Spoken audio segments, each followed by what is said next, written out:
Estão bem? Como é que estão passando esse período de quarentena? Espero que estejam aproveitando também para fazer boas leituras, para estudar, né? Tem muito material legal na internet, já tem muita coisa boa no YouTube que vocês podem consultar e os professores da Escola Joaquim Távora estão disponibilizando também, né, material para vocês. A aula de hoje, a gente vai ser, na verdade, uma revisão, né? A aula que já foi trabalhada com os primeiros anos sobre orientação, né? A gente vai entender como é que a humanidade, ao longo do tempo, usou de mecanismos, de ferramentas para se orientar, desde tempos mais remotos até os dias atuais. E a orientação nada mais é do que você encontrar a direção que você quer seguir, né? Para que você possa realizar a navegação. O que é navegar? É você planejar e executar uma viagem de um ponto A até um ponto B.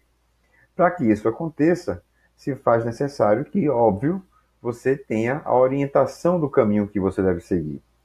Então, nessa aula, a gente vai falar um pouquinho da definição de orientação, que já fizemos, de certa forma.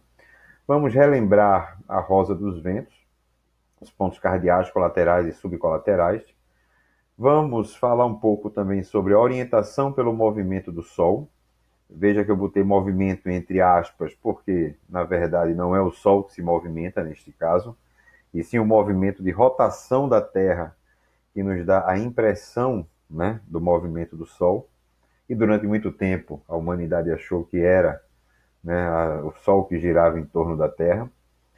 A orientação pela Lua, pelo Cruzeiro do Sul, orientação pela Estrela Polar Norte, o uso da bússola, né, como nos orientarmos utilizando essa ferramenta, e os sistemas de navegação por satélite, que são os meios mais modernos e eficientes e mais usados hoje em dia para a realização da orientação.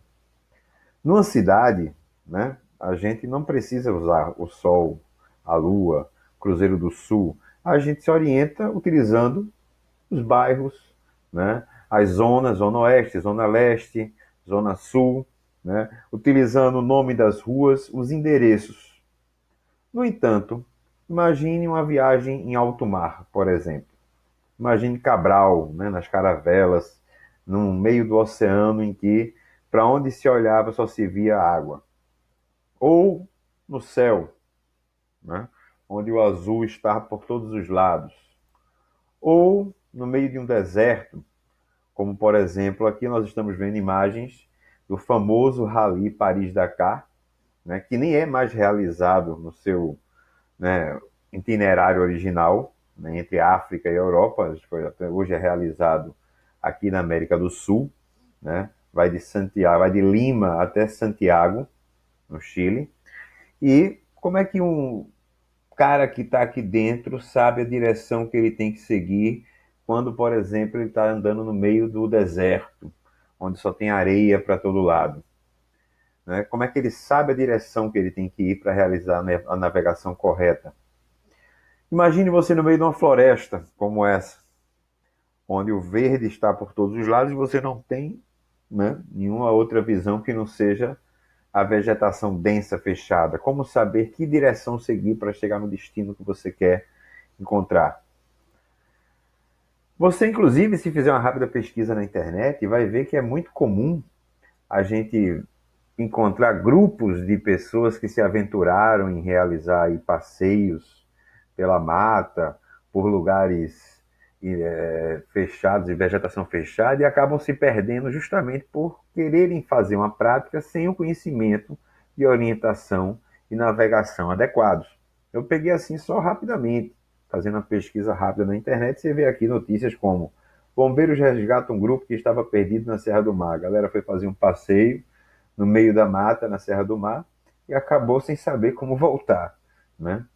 Polícia resgata grupo perdido na mata em Paranapiacaba, situação semelhante. E por aí vai, você vai ver muita notícia como essa, aí fazendo uma rápida pesquisa na internet, que as pessoas se aventuram sem conhecer a orientação, né, a navegação e o uso correto dos mapas, que é fundamental e estão interligados.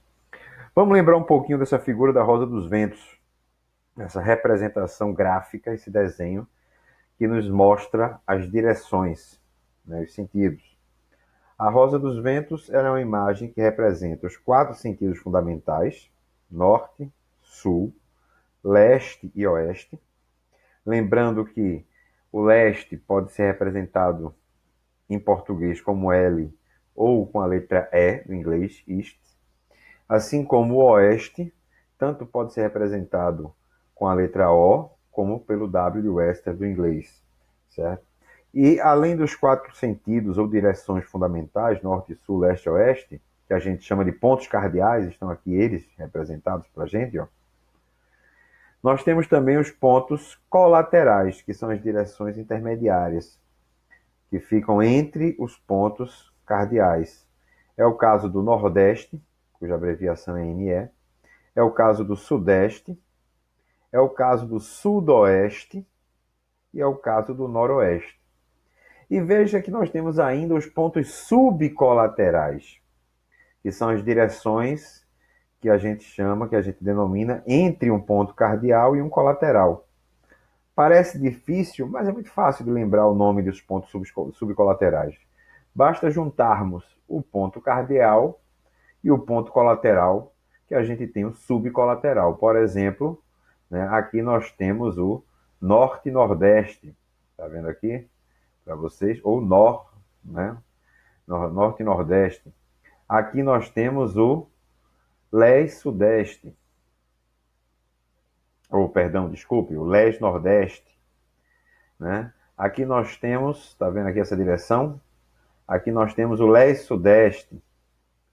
Aqui nós temos o sul-sudeste. E por aí vai. Junta o cardeal com o colateral mais perto, né? Reúne esses dois aqui que você vai dar o nome ao ponto subcolateral. Só para dar mais um exemplo aqui, ó, W de oeste, né? NW de noroeste. Então ficaria, como é que a gente chamaria isso aqui? WNW de oeste, noroeste. Não precisa nem completar, falar oeste e noroeste. Basta abreviar oeste, noroeste. Fácil, né? Acho que vocês vão lembrar, não vão esquecer dos pontos subcolaterais, que são geralmente aqueles mais difíceis da gente lembrar. Dando prosseguimento, então, vamos aprender ou vamos lembrar como é que a gente pode fazer para se orientar utilizando elementos da natureza, como, por exemplo, o Sol, né? Lá no início eu disse que a gente pode se orientar utilizando o movimento do Sol, mas é só uma forma de dizer, uma maneira de falar, né? Uma força de expressão. Pois, como sabemos, é a Terra que gira e que faz o Sol aparecer num ponto no horizonte, ao longo do dia caminhar, entre aspas, pelo céu e se pôr no outro ponto. A gente sabe então que ele sai sempre do mesmo ponto e se põe no outro ponto. Esse ponto em que o Sol nasce é o leste. Não vai ser exatamente o leste, mas isso a gente vai deixar para falar depois, quando formos trabalhar os movimentos da Terra, né? Rotação, translação, solstícios, equinócios, para uma navegação simples, para uma orientação simples, e para simplificar a coisa, a gente vai dizer: o Sol sempre nasce no leste e se põe no oeste. Então, de manhã, eu olho para onde o Sol está, a direção do Sol, eu sei que é o leste. E como é que eu completo, então, a minha orientação usando o Sol? Vamos ver o próximo slide. Se você virar o seu braço direito para o nascente, que é o leste, obviamente seu braço esquerdo vai estar voltado para o poente, que é o oeste, você vai ficar de frente para o norte e de costas para o sul. Fácil, né?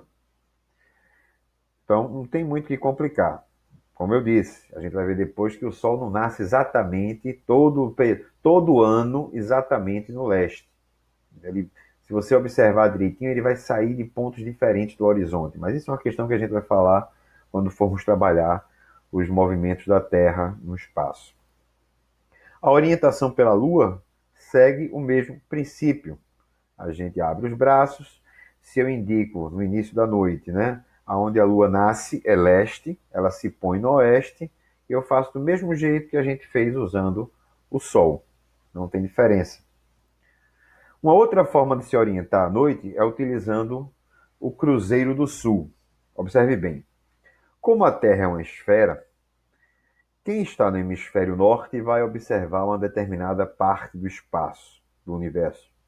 Quem está no hemisfério sul observa uma outra parte do universo. Os moradores do hemisfério sul observam estrelas que quem mora no hemisfério norte não consegue observar. Então, o Cruzeiro do Sul só pode ser observado, essa constelação aqui que eu estou mostrando para vocês, só pode ser observado para quem está no hemisfério sul, ou seja, abaixo da linha imaginária do Equador. E como é que a gente pode fazer para se orientar pelo Cruzeiro do Sul? Aqui está o nome das estrelas, não é o caso da gente falar sobre elas agora, né? Mas a gente faz o seguinte, ó. Eu estico 4,5 vezes o braço maior da cruz, ó, 1, 2, 3, 4,5 o braço maior da cruz, e depois eu puxo uma linha. Opa, desculpa, passei o slide. Deixa eu voltar. Puxo uma linha em direção ao horizonte. Isso eu faço imaginariamente. Mais uma vez, repetindo. Eu estico 4,5 vezes o braço maior da cruz, esse braço maior da cruz aqui, e depois eu puxo uma linha em direção ao horizonte. Esse ponto será o sul, né? A direção sul, ponto cardeal sul. Se eu achar o sul, eu sei que o ponto oposto é o norte, e fica fácil então saber para onde fica o leste e para onde fica o oeste, né? Se eu estou de frente para o sul, o meu lado direito vai ser o oeste, meu lado esquerdo será leste, né? Isso a gente já sabe.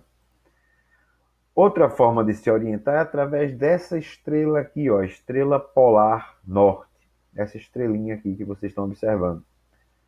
Ela, né, é utilizada desde tempos remotos para indicar o norte do nosso planeta, o ponto cardeal norte. E como é que a gente acha a estrela polar norte? Lembrando que, uma coisa que eu nem falei, né, no início, que a gente só pode observar o Cruzeiro do Sul no hemisfério sul. Mas os moradores do hemisfério norte não conseguem ver o Cruzeiro do Sul, mas eles conseguem ver a estrela polar norte, que fica aqui no rabo aqui da constelação da Ursa Menor, né? Então, você encontrando a constelação da Ursa Menor ao lado da constelação da Ursa Maior, os navegadores experientes fazem isso facilmente, encontram a estrela polar que indica para eles, em qualquer período do ano, a direção norte. E assim se navegava no passado, quando não haviam os instrumentos mais modernos. E a bússola? A bússola também não é uma coisa muito recente, não, né? A gente sabe que veio da China, pelo menos isso a gente sabe, né? Quem criou, quem descobriu a bússola, isso talvez seja impossível de saber, mas foram os chineses que nos ensinaram a usá-la. Essa agulha aqui, ela é magnetizada. Em volta do planeta Terra também existe um campo magnético, e os polos opostos, né, do campo magnético da bússola, da agulha da bússola e da Terra acabam se atraindo. Então eu posso dizer que o polo positivo, ou o polo norte da bússola é atraído pelo polo negativo ou polo sul da Terra e vice-versa. Mas isso é besteira, não vamos pensar dessa forma não. Vamos só lembrar o seguinte: a bússola tem uma agulha que se alinha, né, com os polos magnéticos da Terra. O polo negativo da bússola vai se alinhar com o polo positivo da Terra, que a gente convencionou chamar esses polos de polo norte e sul, mas isso é uma convenção humana. Um detalhe interessante que vocês têm que saber também no ensino médio. No ensino fundamental isso não é falado, né?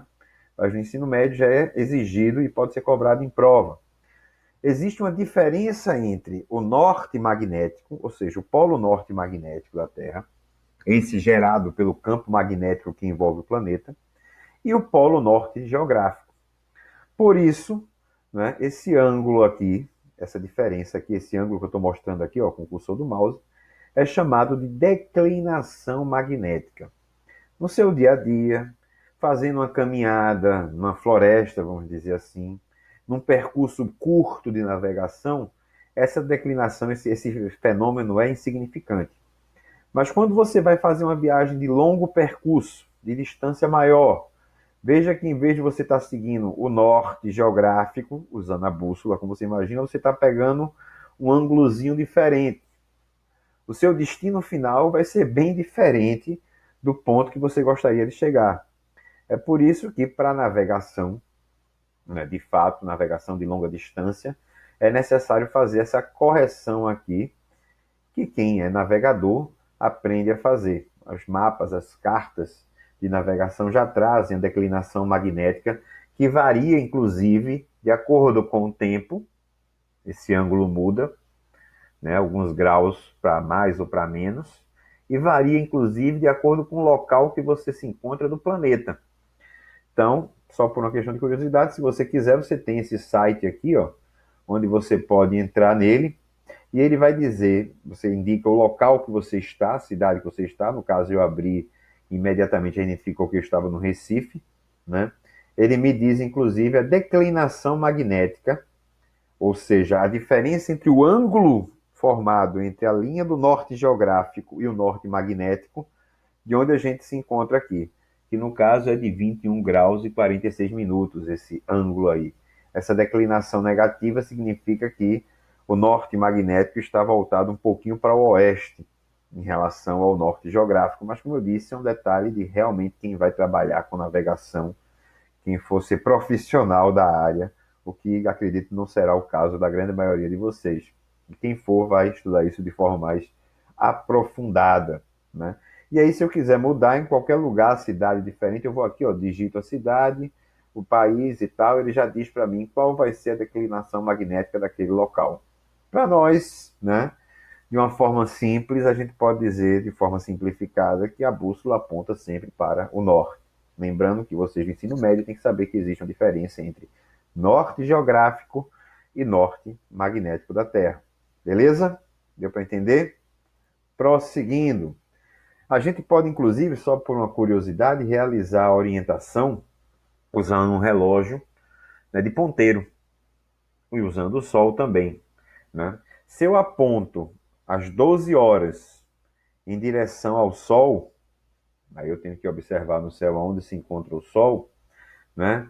E pego o ângulo aqui, a mediana entre essas 12 horas, que é a direção do Sol, e, né, a direção que estiver indicando a hora do ponteiro do relógio, né? Essa direção aqui será o norte, vocês estão vendo aqui? Né? Essa linha que fica bem no meio entre as 12 horas, que aí eu apontei para o Sol, e a linha formada pelo ponteiro das horas do relógio. A direção do meio aqui, essa direção será o norte. E aqui está uma bússola bem ao lado para comprovar o que a gente está dizendo, né? A parte, geralmente as bússolas, eu nem cheguei a falar sobre isso, né? Trazem em destaque com a letra N pintada de vermelho a direção norte, né? Obviamente, então a outra parte da agulha aqui está apontando para o sul e está alinhadinho com o que está mostrando aqui a situação do relógio. Então, na falta de uma bússola, você pode utilizar um relógio para fazer a orientação, beleza? E por fim, hoje, né, na navegação marítima, na navegação aérea, terrestre, a forma mais usada de orientação e navegação são sistemas de navegação por satélite. Então significa que, principalmente os profissionais que trabalham na área, né, não tenham que saber como navegar utilizando o Sol, as estrelas, porque qualquer sistema eletrônico é passível de falha. E aí ele pode precisar utilizar as formas antigas de navegação, a bússola, o Sol, as estrelas, etc. Né? Mas no dia a dia, no cotidiano, em situações normais, se usam sistemas de navegação por satélite, ou seja, né, objetos que estão no espaço, satélites, que dão a localização precisa de qualquer lugar da superfície da Terra. Você marca, ele diz, né? Você tem um aparelho receptor na sua mão. Opa, caíram uns papéis aqui. Você tem um aparelho receptor na sua mão, pode ser até o seu celular hoje em dia, né? Até os celulares são receptores de sinal de navegador de satélite, que a gente vai chamar de GPS, mas na verdade a gente vai ver depois de GPS. Não é todo sistema de navegação por satélite que é GPS, acabou se tornando sinônimo, né? GPS como navegação por satélite, mas existem outros sistemas de outros países, o GPS é um desses sistemas, e ele vai dar a localização geoespacial de um objeto na superfície da Terra. Se você botar a localização de outro ponto que você quer chegar, ele vai orientar, então, ele vai dar a orientação para você de como chegar até esse ponto. É isso que o sistema faz. E ele faz isso no que a gente chama de trilateração. ou seja, usa no mínimo, né, 3 satélites, ou 4 ou 5, mas no mínimo 3 satélites, para dar a localização de onde você está, né, para saber onde você se encontra. Ele vai dar a sua latitude, a sua longitude e a sua altitude, né? E aí, como eu disse, você marca ali no aparelho o ponto que você quer chegar, ele vai dar, então, né, a direção que você tem que tomar. Se não fosse esses sistemas de navegação por satélite, hoje, por exemplo, não haveriam os aplicativos de transporte que trabalham com eles, né? Quando você liga o seu aparelho celular, você abre o aplicativo, ele já pede, se não tiver ativado, para você ativar o receptor GPS dele, ou o receptor de, de localização, vamos chamar assim, né? GPS não é necessariamente todo receptor de localização. E aí, quando você liga, ele já diz: você se encontra aqui, né? Você bota, então, coloca o ponto onde você quer chegar, o ponto B. E aí ele vai calcular esta distância e vai chamar um motorista, por sua vez, que tem também um receptor de localização ligado, para ali pegar do ponto A e levar até o ponto B. Por que, que a gente não pode dizer que todo sistema de navegação por satélite é GPS? Porque o GPS é um dos sistemas de navegação por satélite, o mais usado no mundo, o primeiro a entrar em funcionamento, né, pertence aos Estados Unidos, que iniciaram esse projeto inicialmente de caráter militar nos anos 70, né, tinha uma função exclusivamente militar, e foi a partir da década de 90, mais especificamente ali 95, se não me engano, que eles abriram o sinal GPS, né, do sistema de posicionamento global para o uso civil. Se bem que, propositalmente, né, os americanos colocam um pequeno desvio no sinal civil para que ele não seja tão preciso quanto o sinal militar que eles possuem. Então, a localização do seu receptor, né, GPS, vai dar alguns metros de diferença aí, alguns metros de imprecisão, enquanto que a localização do receptor militar, né, dos soldados americanos, vai ser de decímetros essa precisão, beleza? Então, existem outros sistemas de navegação além do GPS, como eu disse, apesar do GPS ser de fato mais usado. Tem 31 satélites GPS em torno da Terra, sendo que 24 são operacionais, os outros ficam de reserva, caso algum desses falhe, né? Mas nós temos também o GLONASS, que foi desenvolvido pela Rússia, que já está em operação. Alguns aparelhos celulares utilizam os dois, a maioria só usa o GPS, mas os mais novos, né, já utilizam os dois, ou seja, quanto mais satélites ele pegar, né, de quanto mais satélites ele receber o sinal, mais precisa vai ser a localização. Os russos iniciaram também a construção do sistema deles de satélites na década de 70, ali competindo com os Estados Unidos na época da Guerra Fria, em que as duas superpotências disputavam o poder mundial. Pararam isso quando a União Soviética se desfez, acabou-se. E em 2010, né, no governo Putin, de Vladimir Putin, eles resolveram retomar o seu sistema de navegação, porque o mundo estava totalmente dependente dos Estados Unidos, né, do sistema de navegação americano. Eles liberaram o sinal, beleza. Né, os aviões podem usar os navios, mas os americanos também têm a chave de desligar o sistema para os outros.